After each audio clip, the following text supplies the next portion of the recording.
পশ্চিমবঙ্গের তপশিলি জাতি এবং তপশিলি জনজাতি সম্প্রদায়ের মানুষের জন্য সর্বভারতীয় তৃণমূল কংগ্রেস তপশিলির সংলাপ নামে একটি নতুন জনসংযোগ প্রচার শুরু করছে। এই প্রচারটি আগামী ৬০ দিন ধরে চলবে। প্রতিটি বিধানসভা কেন্দ্রে ২ থেকে ৩ নেতা প্রতিদিন অন্তত ৩টি স্থানে যাবেন। তাদের সঙ্গে একজন নিযুক্ত গ্রাউন্ড রিসোর্স ম্যানেজার বা জিআরএম থাকবেন। প্রধান উদ্দেশ্য তপশিলির সংলাপ হল তপশিলি জাতি এবং তপশিলি জনজাতি সম্প্রদায়ের সঙ্গে সরাসরি যোগাযোগ করার একটি জনসংযোগ কর্মসূচি। জেলা এবং ব্লক স্তরের তপশিলি জাতি এবং তপশিলি জনজাতিভুক্ত নেতারা প্রচারের গাড়িতে করে সেই সব নির্বাচিত এলাকায় যাবেন যেখানে তপশিলি জাতি এবং তপশিলি জনজাতি জনসংখ্যার হার বেশি। নেতারা এই সমস্ত এলাকার মানুষের সঙ্গে আলোচনা করবেন যে বিজেপি কিভাবে নির্বাচনের সময় ভোট নিতে চলে আসে এবং ভোট মিটে গেলে তাদের টিকিটিও খুঁজে পাওয়া যায় না। বিজেপি শাসিত সব রাজ্যে তপশিলি জাতি ও জনজাতিভুক্ত মানুষের উপর চলে নির্মম অত্যাচার। তাদের হাতে পুস্তিকাটি দিয়ে বলবেন, আপনাদের জন্য এই পুস্তিকা দেওয়া হচ্ছে যেখানে সমস্ত কিছু বর্ণনা করা আছে বিস্তারে। ওনাদের বোঝাতে হবে বিজেপিকে ভোট দেওয়া মানেই নিজের বিপদ নিজেই ডেকে আনা। বিজেপির অপশাসনে আদিবাসী থেকে দলিত কেউ ভালো নেই, কিন্তু মমতা বন্দ্যোপাধ্যায়ের সুশাসনে জাতি ধর্ম বর্ণ নির্বিশেষে আমরা সকলে আনন্দের সঙ্গে দিন কাটাচ্ছি। সর্বভারতীয় তৃণমূল কংগ্রেস তাদের কল্যাণের জন্য যে সকল ইতিবাচক পদক্ষেপ নিয়েছে সে সম্পর্কে জানাতে তপশিলি জাতি এবং তপশিলি জনজাতি সম্প্রদায়ের মানুষদের মধ্যে একটি বুকলেট বা পুস্তিকা বিতরণ করা হবে। যোগাযোগের প্রধান ব্যক্তিবর্গ কেন্দ্রীয় কার্যালয়ের পিওসি, জেলা ব্লক স্তরের নেতারা, গ্রাউন্ড রিসোর্স ম্যানেজার জিআরএম। দায়িত্ব সমূহ কাজটি 2টি পর্যায়ে সম্পন্ন করা হবে। 1. প্রচারের আগের দিনের দায়িত্ব। 2. প্রচারের দিনের দায়িত্ব। নেতার দায়িত্ব প্রচারের আগের দিন। পরের দিন যেখানে জনসংযোগ করা হবে কেন্দ্রীয় কার্যালয় থেকে পাওয়া সেই তপশিলি জাতি এবং তপশিলি জনজাতি অধ্যুষিত এলাকাগুলির তালিকা ভালোভাবে দেখে নিন। প্রচারের গাড়ির ব্যবস্থা এবং পিক আপ টাইম নিশ্চিত করতে বিধানসভা পিওসির সঙ্গে যোগাযোগ করুন। বিধানসভা পিওসির কাছ থেকে আপনার সাথে নিযুক্ত জিআরএম এর নাম এবং ফোন নাম্বার সংগ্রহ করুন। লোকসভা স্তরের প্রচার সামগ্রীর থেকে তপশিলির সংলাপ পুস্তিকা এবং অন্যান্য প্রচারের সামগ্রী নেওয়া হয়েছে কিনা তা জিআরএম এর সঙ্গে কথা বলে নিশ্চিত করুন। নেতা কোথা থেকে প্রচার গাড়িতে উঠবেন এবং কর্মসূচির শেষে তাকে কোথায় নামিয়ে দেওয়া হবে সেই নির্দিষ্ট জায়গাটি সম্পর্কে জিআরএমকে জানান। নেতার দায়িত্ব প্রচারের দিন সময়মতো প্রস্তুত থাকুন এবং প্রচারের গাড়ি এলেই তাতে উঠে পড়ুন। যাওয়ার পথ এবং সবার স্থানগুলি নিশ্চিত করতে জিআরএম এর সঙ্গে সমন্বয় করুন। সারাদিন মোট 3টি তপশিলি জাতি এবং তপশিলি জনজাতি অধ্যুষিত এলাকায় যান এবং নিম্নলিখিত কাজগুলো করুন।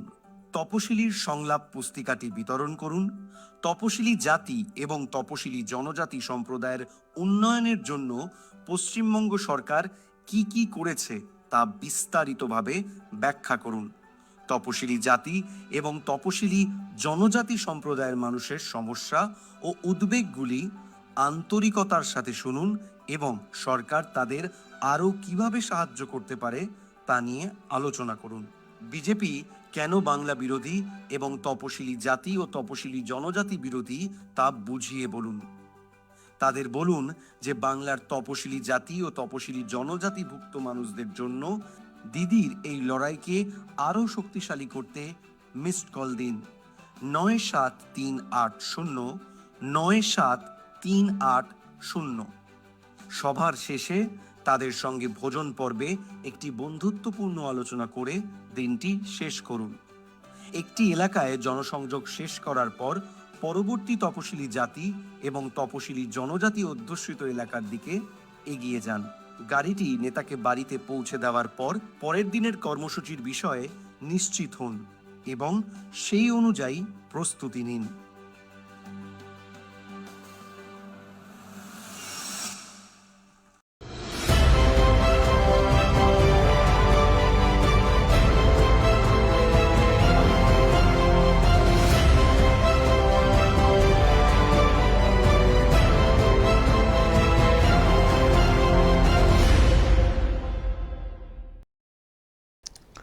বাপরে বাপ, কি প্ল্যানিং! পুরো কর্পোরেট, কি জিআরএম ডিআরএম কত কি শুনলাম। ভোজন হবে সেটাও শুনেছি। 60 দিন ধরে একটা মানে কর্মসূচি, এসসি সম্প্রদায়ের লোকজনদের মাথা খাওয়া কর্মসূচি, ব্রেন ওয়াশ করা মানে কর্মসূচি, যেটা বুঝলাম।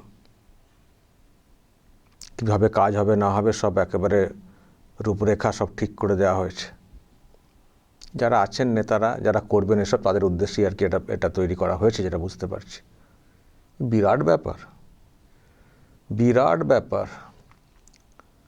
তপশিলি আদিবাসীদের ভোট চাই, তো সেই জন্যে তাদেরকে কীভাবে ম্যানেজ করতে হবে, জনসংযোগ তৈরি করতে হবে, পাড়ায় পাড়ায় ঘুরতে হবে। গাড়িও রেডি হয়ে গেছে, সব ডিজাইন করা সব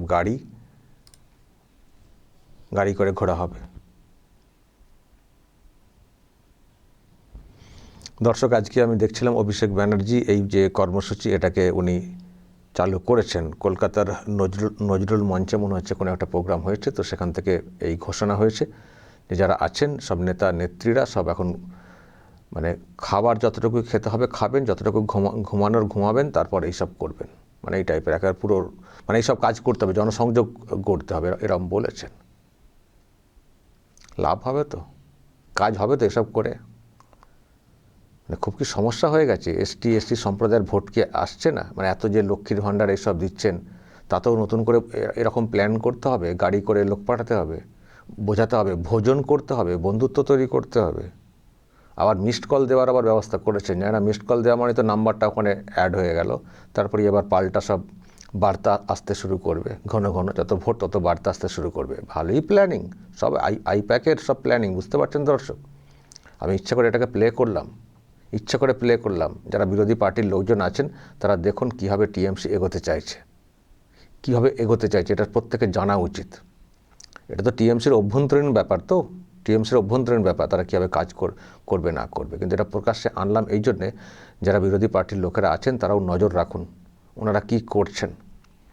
আর শুধুই কি ওই গাড়ি করে জনসংযোগ, নাকি আরও কিছু হচ্ছে, ওর মধ্যে কোনো কিছু চলছে বা চলবে? নজর রাখতে হবে। এই শাসক যেভাবে কাজ করে, যেসব বাহানা করে, যেসব মানে করে না, এদেরকে কোনো কিছুতে বিশ্বাস নেই। তো আমি সেই জন্য পুরো এদের রূপরেখা যেটা বিষয় এটা তৈরি করেছে, সেটা প্রকাশ্যে আনলাম যে যারা বিরোধী পার্টির লোকেরা আছেন প্রত্যেকে দেখে রাখুন।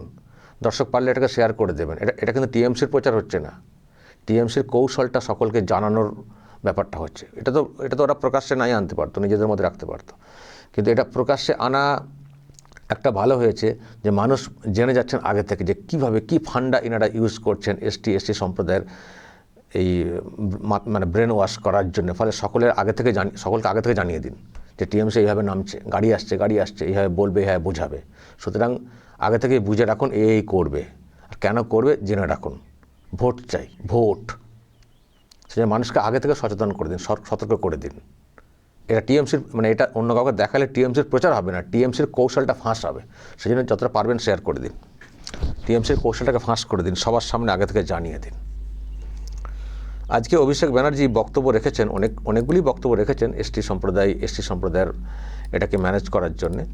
তো তার মধ্যে আজকে উনি রাষ্ট্রপতির সম্পর্কে একটা মন্তব্য করেছেন, এবং মন্তব্য করেছেন বলতে উনি প্রধানমন্ত্রীকে দেখেছেন, রাষ্ট্রপতির সম্মান নিয়ে কথা বলেছেন।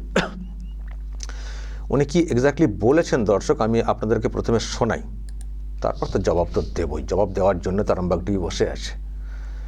তো দেখুন উনি রাষ্ট্রপতির সম্পর্কে মানে কি কথা বলে ওই তপশিলি আদিবাসী যারা আছেন তাদের মনটাকে জয় করার চেষ্টা করছিলেন। আগে দেখুন, শুনুন দর্শক, তারপর আমি আরও ডকুমেন্ট আনছি। আমরা বিভিন্ন জায়গায় দেখছি প্রধানমন্ত্রী বিদেশ যাচ্ছেন, ঘুরে বেড়াচ্ছেন, তাকে পুরস্কৃত করা হচ্ছে, নানান পদবি দেওয়া হচ্ছে। এই একই জিনিস দেশের রাষ্ট্রপতির ক্ষেত্রে প্রযোজ্য নয় কেন? তিনি জনজাতি, মূলবাসী, আদিবাসী মহিলা বলে কটা পদবি দেশের রাষ্ট্রপতিকে দেওয়া হয়েছে। রাষ্ট্রপতির পদ দেশের প্রধানমন্ত্রীর পদের থেকে বড়। সেই রাষ্ট্রপতিকে কটা পদবি দিয়েছে? যেই পদগুলো দেওয়া হচ্ছে তাদের কোনো ম্যাক্সিমাম পদবীর বা পুরস্কারের কোনো অস্তিত্ব ছিল না, প্রথমবার তৈরি করা হচ্ছে। দিক, তাতে অসুবিধা নেই, কিন্তু দেশের রাষ্ট্রপতিকে কেন পুরস্কৃত করা হবে না? দেশের রাষ্ট্রপতিকে কেন রাম মন্দিরের উদ্ঘাটনে বা উদ্বোধনী অনুষ্ঠানে ডাকা হবে না? এসটি সম্প্রদায়ের সব লোকজন ওখানে ছিলেন, তো তাদের সামনে এসব বলছেন, মানে বোঝাচ্ছেন আর কি, এবং ওনাদেরকে এটাও বুঝিয়ে দিচ্ছেন যে আপনারাও গিয়ে বলবেন। এখন দর্শক এটার কথার ব্যাখ্যা লাগবে। প্রথমত মোদি অনেক সম্মান পাচ্ছেন, পদবি পাচ্ছেন, তাতে ওনার খুব কষ্ট হচ্ছে বা ওনাদের হয়তো কোনো যন্ত্রণা, কারণ মোদি মানে মোদির একটা প্রচারও হয়ে যাচ্ছে না, আর বেশি মোদির প্রচার হলে ওনাদের পিসি বা দিদির সমস্যা, হয়তো সেই জন্যে রাগ ক্ষোভ থাকতে পারে। এখন সেটাকে কার সঙ্গে তুলনা করছেন? রাষ্ট্রপতির সঙ্গে। বলছেন যে মোদি এত পাচ্ছেন, রাষ্ট্রপতি কেন পাচ্ছেন না? মোদি এত যাচ্ছেন, রাষ্ট্রপতিকে কেন এ করা হচ্ছে না? দেখুন, আমাদের দেশে রাষ্ট্রপতি অবশ্যই সর্বোচ্চ পদ সম্মানের দিক দিয়ে, কিন্তু প্রধানমন্ত্রী প্রশাসনিক দিকটা অনেক বেশি দেখেন বলে দেখবেন আমাদের দেশের এরকম আরও অনেক দেশ আছে প্রধানমন্ত্রী প্রধান অ্যাডমিনিস্ট্রেটিভ যে বিষয়গুলো পরিচালনা করার ক্ষেত্রে, সেই জন্য প্রধানমন্ত্রী দেখবেন বেশিরভাগ জায়গায় যান, বিভিন্ন দেশে বিভিন্ন যে সামিট হয় ইত্যাদি প্রধানমন্ত্রী যান। এবার গেলে তার কাজকর্ম দেখে অনেকে অনেক সম্মান দেন। তো সেই সম্মানগুলো উনি আবার বলছেন, এই সম্মানগুলো কী সম্মান কে জানি নতুন করে তৈরি করা হচ্ছে, এর কি কতটা গুরুত্ব আছে এটাও বলছেন। এদিকে বলছে সম্মান দেওয়া হচ্ছে ওনাকে, আবার সেই সম্মানটাকে তুচ্ছ-তাচ্ছিল্য করছেন। তো যখন বলছেন যে এরকম সম্মান আগে ছিল না, তাহলে ওই সম্মান রাষ্ট্রপতির জন্য চাইছেন কেন? যদি মোদির সম্মানগুলো সেরকম গুরুত্বপূর্ণ না থাকে তাহলে ওটার সঙ্গে কেন তুলনাই করছেন রাষ্ট্রপতির? এটা তাহলে বলে দেবেন যে ওরকম সম্মান দরকার নেই, রাষ্ট্রপতি ঠিকই আছে, ওরকম ভুলভাল সম্মান নিয়ে দরকার নেই, এটা বলি তো হয়ে গেল। এদিকে বলছেন সম্মানের গুরুত্ব নেই, আবার বলছে সম্মান দেওয়া হচ্ছে কেন রাষ্ট্রপতিকে দেওয়া হচ্ছে না। সবটাই গোল মেলে। আমি আরেকটা বুঝলাম না, সম্মান নেই বলছেন কি, কোন সম্মানটা বেশি দামি? ওই আপনাদের যেটা মাঝে মধ্যে করে থাকেন স্কচ অ্যাওয়ার্ড, ওটা দিলে ভালো হতো নাকি? ওটা সব থেকে দামি। মোদি অন্য যে সম্মান পাচ্ছেন বিভিন্ন জায়গায় গিয়ে তার কোনো দাম নেই, মূল্য নেই। যাই হোক দর্শক, ব্যাখ্যা আপনারা করবেন, কিন্তু একটা কথা বলতে হয়। উনি আর একটা কথা বললেন যে যেহেতু উনি আদিবাসী মূলবাসী, রাম মন্দির হলো, রাম মন্দিরের যে উদ্বোধন সেখানে ওনাকে বলা হয়নি। আমি বুঝলাম না, রাম মন্দিরের উদ্বোধনে বলা হয়নি, সেটা বিরাট খারাপ হয়ে গেল। আর একজন আদিবাসী মূলবাসীকে যে রাষ্ট্রপতি করা হয়েছে সেটার কোনো মূল্য নেই। রাম মন্দিরের একটা উদ্বোধন, ওটা উদ্বোধনের ব্যাপার এমন কোনো ব্যাপারও না। রাম মন্দিরের একটা আবেগ আছে, মানুষ গেছেন, যেতেই পারেন। সবাই যে গেছেন তাও না, গেছেন কি? সবাই কি গেছেন রাম মন্দিরের উদ্বোধন করতে? ওনার পিসিকেও তো নিমন্ত্রণ করা হয়েছিল, গেছেন কি? জাননি তো। কিন্তু একজন এই রকম আদিবাসী জনজাতি মূল্যবাসী, তাকে রাষ্ট্রপতি করা হয়েছে, তো যারা করেছেন তাতে কোনো মূল্য নেই। আজকে এইসব বলে তপশিলি আদিবাসীদেরকে ভড়কাচ্ছেন, কোনো সম্মান দেওয়া হয়নি বলে। এক্ষুনি তো বিজেপির লোকেরা বলবে, আরে আমরাই তো রাষ্ট্রপতি করেছি, কে করেছে এর আগে? আমরাই তো করেছি। আর সেই সঙ্গে যদি ওই কথাটা বলতে শুরু করে যে আমরা যখন ওনাকে রাষ্ট্রপতি করছিলাম তখন টিএমসির ভূমিকাটা কী ছিল? বিরোধ ছিল, বিরোধ। টিএমসি বিপক্ষে ছিল, ভোটিং পর্যায়ে যখন হচ্ছিল বিপক্ষে ছিল। তাহলে একজন আদিবাসী জনজাতিকে রাষ্ট্রপতি করা হচ্ছে, যখন কোনো একটা সিদ্ধান্ত হয়েছে, যখন আপনাদের এতই দরদ এই সেকশনের জন্য, তখন কেন তাকে সমর্থন করেননি আপনারা দলগতভাবে? কেন সমর্থন করেননি? তাহলে আপনারা বিরোধ করেছেন রাষ্ট্রপতি হতে, আর তাকে রাষ্ট্রপতি করা হয়েছে যারা করলো তাদের কোনো মূল্য নেই। রাম মন্দিরের উদ্বোধনে কেন ওনাকে আমন্ত্রণ করা হয়নি সেটা হয়ে গেল বড় বড় বিষয়। যেখানে আপনারা ওনাকে রাষ্ট্রপতি হতেই দিতে চাইছিলেন না, আজকে আবার তার হয়ে আধিক্যতা করছেন। যান না, বলুন না লোকালয়ে গিয়ে। নিশ্চয়ই যারা ওখানে সচেতন মানুষ আছেন, আদিবাসী তপশিলি মূল্যবাসী যাদেরকে বলা হচ্ছে, তারা যে একেবারে অচেতন তা তো না, তারাও জানেন, বুঝেছেন। পাল্টা প্রশ্ন করবেন, যদি এই কথা বলতে যান না, পাল্টা প্রশ্ন তারাও করবেন যে আজকে রাষ্ট্রপতির হয়ে এরকম কথা বলছেন, আপনারা চেয়েছিলেন যে উনি রাষ্ট্রপতি হন, রাষ্ট্রপতি উনি হয়েছে, তাতে তো আমরা গর্বিত। কিন্তু কারা করেছে তো তাদেরকে সম্মান দেবো, না যারা বিরোধ করেছেন তাদেরকে সম্মানটা দেবো? আপনারা তো বিরোধ করেছেন, আর বিজেপি তো ওটাকে করেছে। আজকে এত বড় কথা বলতে এসছেন। আমার ধারণা পাড়ায় পাড়ায় গেলে এই ধরনের কথা বললে ভালো করে ঠুকে দেবেন আদিবাসী জনজাতি সম্প্রদায়ের লোকজনেরা, এবং ঠুকে দেওয়াটা উচিত। আধিক্যতা দেখাতে এসছেন, আধিক্যতা। একজন ওই রকম মানুষ রাষ্ট্রপতি হওয়ার জন্য যখন প্রার্থী হলেন তখন বিরোধ করলেন, উল্টো দিকে থাকলেন, ভোটিংয়ে গেলেন না, মানে ওনার সমর্থনে এটা করলেন না। আর আজকে বড় বড় ফুটানি হচ্ছে, ফুটানি। জবাবটা দেবেন দর্শক, যারা আদিবাসী জনজাতি আছেন, এই গাড়ি গেলে ভালো করে ঘষে দেবেন, ভালো করে ঘষে দেবেন। আর সেই সঙ্গে উনি যে এই যে এত রাষ্ট্রপতির সম্মানের কথা বলছেন, রাষ্ট্রপতিকে সম্মান দেওয়ার কথা বলছেন, ওনার দলের নেতা মন্ত্রী ছিলেন অখিল গিরি, তিনি কি মন্তব্য করেছিলেন রাষ্ট্রপতি সম্পর্কে? কি মন্তব্য করেছিলেন দর্শক নিশ্চয়ই তো আপনাদের মনে আছে। তার চেহারা নিয়ে কীরকম কুৎসিত মন্তব্য করেছিলেন নিশ্চয়ই হয়তো আপনাদের মনে আছে। যাদের মনে নেই তাদের জন্য একবার শুনিয়ে দিই। এই জন্যই শোনাচ্ছি, যখন এই গাড়িগুলো যাবে, যখন এইরকম কথা কেউ বলবেন, নেতা নেত্রীরা ওনাদের তরফ থেকে ভালো করে এটাকে উল্লেখ করে ঘষে দেবেন। দেখুন কি তুচ্ছ তাচ্ছিল্য করেছিলেন ওনার চেহারা নিয়ে।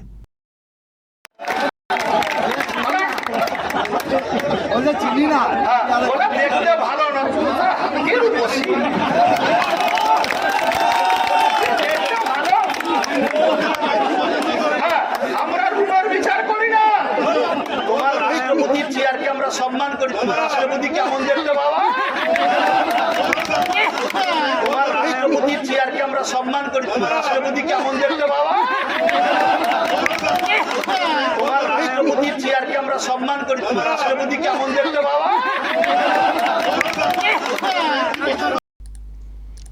তো দর্শক শুনলেন অখিল গিরি এই রকম মন্তব্য করেছিলেন, এই রকম। তো যারা আছেন আদিবাসী জনজাতি যারা আছেন, পারলে এই ভিডিওটা আরামবাগ টিভির আপনারা ডাউনলোড করে রাখবেন, আপনাদের ফোনেতে রাখবেন। যখন এই ধরনের কথা বলতে আসবেন না, এই আদিবাসী প্রীতি এটাকে খুলে একবার করে দেখিয়ে দেবেন, জাস্ট একবার করে দেখিয়ে দেবেন যে ফুটানি করতে এসছেন আপনাদের নেতা কি করেছেন রাষ্ট্রপতির সম্পর্কে। আদিবাসী মূলবাসীর একজন মানুষ, মহিলা, তাকে রাষ্ট্রপতি করা হয়েছে, তার সম্পর্কে কী মন্তব্য করেছিলেন আপনাদের নেতা, কী মন্তব্য করেছিলেন। আর এখন ফুটানি করতে এসছেন, ভালো করে ঘষে দেবেন, ভালো করে ঘষে দেবেন। দর্শক যা বলার বলবেন এবং নজর রাখবেন আরামবাগ টিভিতে।